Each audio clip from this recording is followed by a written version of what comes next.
Night had fallen, and a thin veil of mist covered the cemetery, softening everything around.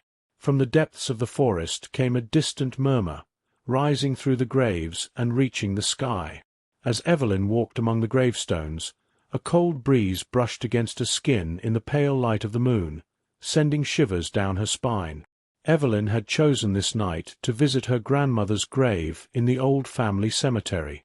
As darkness enveloped her, she felt a sense of movement behind the shadows of the gravestones. Her heart raced faster as she passed between the stones, her arms frozen at her sides. For a moment, she thought she saw something flickering behind the stones. "There's nobody here," Evelyn murmured to herself, trying to calm her nerves. "It's just my imagination." But as she quickened her pace, a faint whispering sound rose from between the gravestones. The words were garbled, as if spoken in an ancient language. Evelyn's heart pounded even faster, but somehow she managed to keep moving.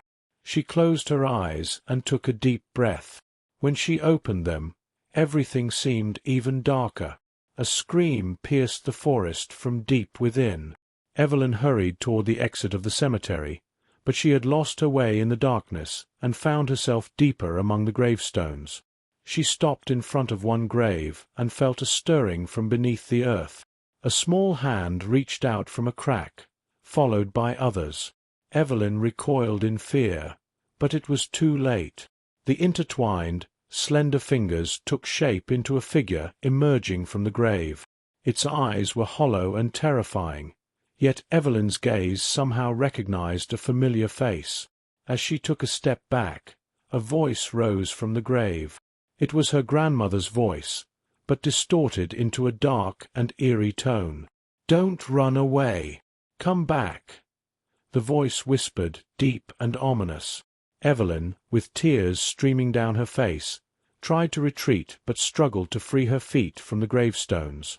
At the exit of the cemetery, as she took one last step toward the gate, she felt a glimmer behind her. Turning around, she saw a group of shadows among the gravestones, watching her.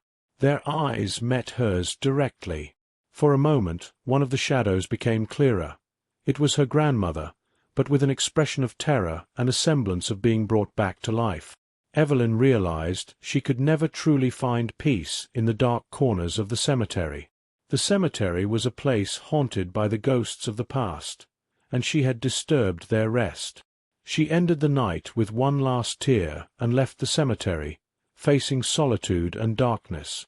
The darkness whispered, filling the silence with Evelyn's footsteps as she departed. She would never be able to read the names on the gravestones again, for some things preferred to remain whispered in the dark and unknown.